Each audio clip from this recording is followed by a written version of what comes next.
Assalamualaikum warahmatullahi wabarakatuh. Saya Reni Noviantisari, angkatan 2018. Nah, pada mata kuliah ekonometrika yang diampu oleh Bapak Dr. Alphonse Satrianto, SEME, kali ini kita akan membahas mengenai persamaan simultan dengan menggunakan Fuse. Persamaan simultan adalah suatu himpunan persamaan di mana variabel tak bebas atau variabel endogen dalam suatu atau lebih persamaan juga merupakan variabel bebas atau eksogen dalam beberapa persamaan lainnya, di mana di dalam sistem persamaan satu variabel sekaligus memiliki dua peranan, yaitu sebagai variabel tak bebas dan variabel bebas. Nah, kali ini kebetulan data yang sudah saya identifikasi, saya mendapatkan bahwa data yang saya gunakan adalah datanya over identified. Nah, sehingga kita akan menggunakan salah satu analisisnya adalah analisis regresi two stage least square atau 2SLS. Adalah suatu teknik statistik yang menggunakan analisis persamaan struktural. 2SLS merupakan pengembangan dari metode OLS, di mana teknik analisis regresi 2SLS digunakan ketika variabel dependen berkorelasi dengan variabel independen. Lebih lanjut, 2SLS berguna ketika terdapat hubungan simultan dalam model. Menurut Bujarati, 2SLS merupakan metode untuk mendapatkan taksiran koefisien struktural dari koefisien reduced form yang ditaksir dalam persamaan struktural yang over-identified.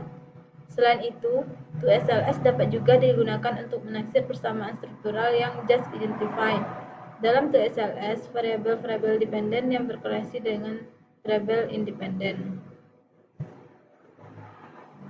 Nah, ini adalah beberapa kriteria untuk melakukan identifikasi. Untuk melakukan identifikasi, suatu model persamaan struktural dilakukan dengan order coordination dan rank condition. Nah, di sini ada beberapa syaratnya. Jika sebelumnya kita harus ketahui K besar ini adalah variabel eksogen dalam suatu persamaan simultan, sedangkan K kecil adalah variabel eksogen dalam suatu persamaan tertentu. M besar adalah variabel endogen dalam suatu persamaan simultan, sedangkan M kecil adalah variabel endogen dalam suatu persamaan tertentu. Nah, di sini syaratnya adalah jika K dikurang K kecil, K besar dikurang K kecil, kecil dari M dikurang 1, maka kondisinya adalah under identification atau under identified. Sementara jika K besar dikurang K kecil sama dengan M dikurang 1, maka itu adalah just atau exactly identification. Yang ketiga, jika K dikurang K kecil besar dari M dikurang 1, maka over identification. Nah, untuk lebih ringkasnya kita lihat pada data. Nah, di sini saya telah mempunyai beberapa variabel, telah memiliki data dari tahun 2000 sampai 2009, di mana di sini terdapat beberapa variabel, diantaranya adalah channel adalah konsumsi rumah tangga, G merupakan belanja pemerintah, I merupakan investasi perusahaan, M adalah import, R suku bunga investasi, Y adalah pendapatan, YD merupakan pendapatan disposable. Nah, di sini kita memiliki dua model analisis atau persamaan. Yang pertama adalah persamaan pendapatan, yang kedua adalah persamaan konsumsi. Nah, di sini kita akan identifikasi. Yang pertama kita lihat adalah variabel endogen. Nah, variabel endogen di dalam persamaan simultan ini adalah Y dan C0. Sedangkan untuk variabel eksogennya kita lihat di sini I, G, dan M, karena saya hanya memiliki variabel M. Sedangkan pada persamaan channel ada YD dan R atau suku bunga. Nah, sehingga variabel eksogennya adalah I, G, M, YD, dan R. Nah, sehingga variabel endogennya terdapat dua variabel endogen, sehingga M-nya dalam persamaan simultan adalah Y dan C0. Sementara untuk K besarnya adalah eksogen dalam persamaan simultan atau kedua persamaan ini, yaitu I, G, M, Y, D, dan R. Sementara jika kita buat di sini untuk M kecilnya pada persamaan 1, M kecilnya adalah Y dan C0. Sedangkan untuk K kecilnya ada 3, I, G, dan M. Sementara begitu juga dengan variabel model C0 atau konsumsi. Nah, ini merupakan bentuk identifikasinya pada persamaan 1, K besarnya adalah 5. Sementara K kecilnya ada I, G, dan M dikurang 3. M-nya ada 2, Y dan C0. Setiap persamaan juga terdapat Y dan C0. Maka hasil dari persamaan 1 adalah over identified karena K dikurang K kecil besar dari M dikurang 1. 5 dikurang 3, 2. 2 dikurang 1, 1. Maka K dikurang K kecil lebih besar dari M dikurang 0, sehingga hasilnya adalah over identified. Begitu juga pada persamaan 2, K besarnya adalah 5 dikurang 3, 2, sehingga hasilnya 3 lebih besar dari 1, sehingga hasilnya adalah over identified. Nah, selanjutnya kita masuk ke Fuse. Kita masukkan data terlebih dahulu. Nah, di sini kita gunakan frekuensinya tetap tahunan.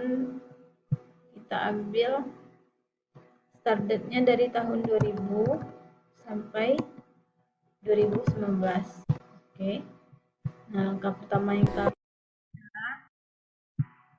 kita input dulu. Kita copy dulu semua variabelnya.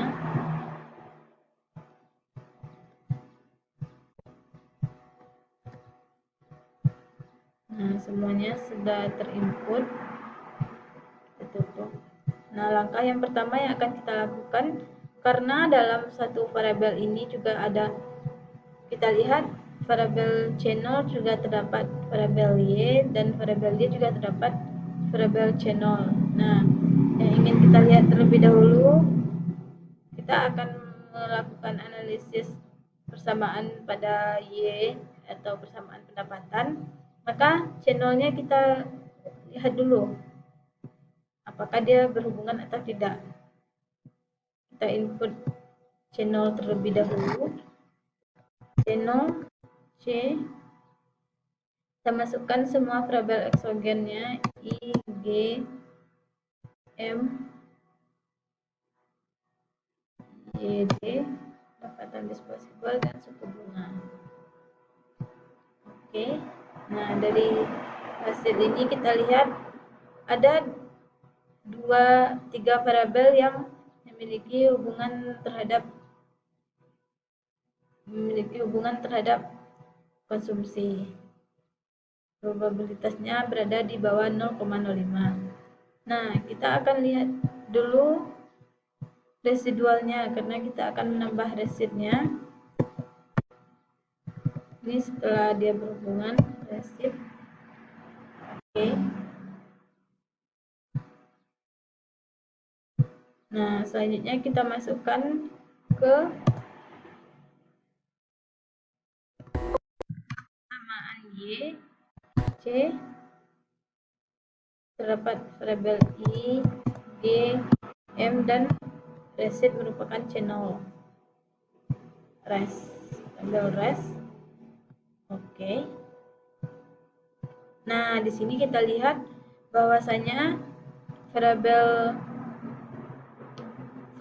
eksogen endogen kita memiliki hubungan di mana nilai resnya adalah kecil dari 0,05, yaitu sebesar 0,0047, sehingga ini dapat kita lanjutkan untuk melihat hubungan antara kedua variabel. Nah, selanjutnya akan kita lihat hubungan kedua variabel. Kita ambil estimate equation dengan melihat hubungan simultannya.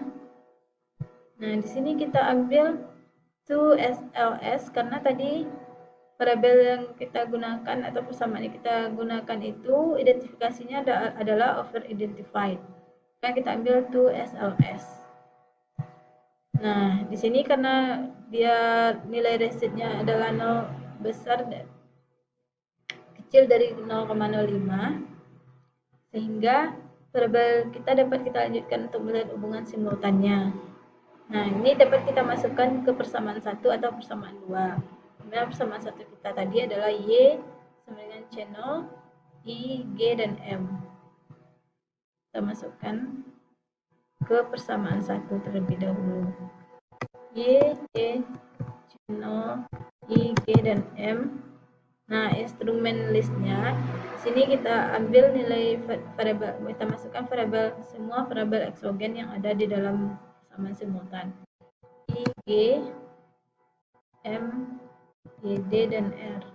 Oke. Nah, di sini kita lihat bahwasanya hasil dari 2SLS bahwasanya menyatakan bahwa variabel konsumsi rumah tangga memiliki pengaruh terhadap variabel pendapatan, di mana probabilitasnya kecil dari 0,05, sehingga variabel ini memiliki pengaruh terhadap variabel pendapatan. Sehingga dapat disimpulkan bahwa konsumsi rumah tangga memiliki berpengaruh terhadap variabel Y, memiliki pengaruh signifikan terhadap variabel Y.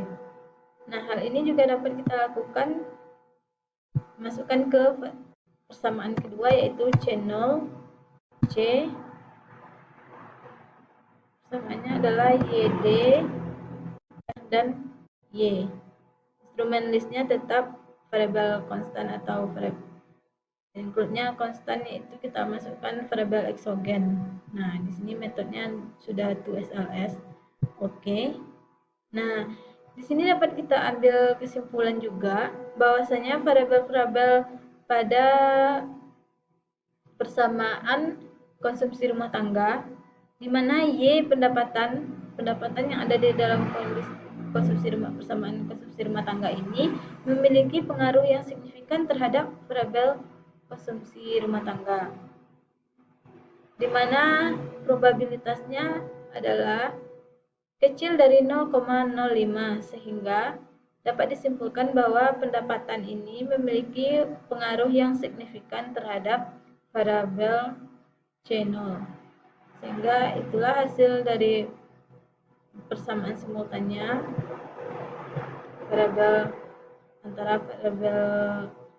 antara persamaan simultan, persamaan pendapatan, dan persamaan konsumsi. Nah, sekian dulu dari saya. Terima kasih atas waktu dan perhatiannya. Saya ucapkan wassalamualaikum warahmatullahi wabarakatuh.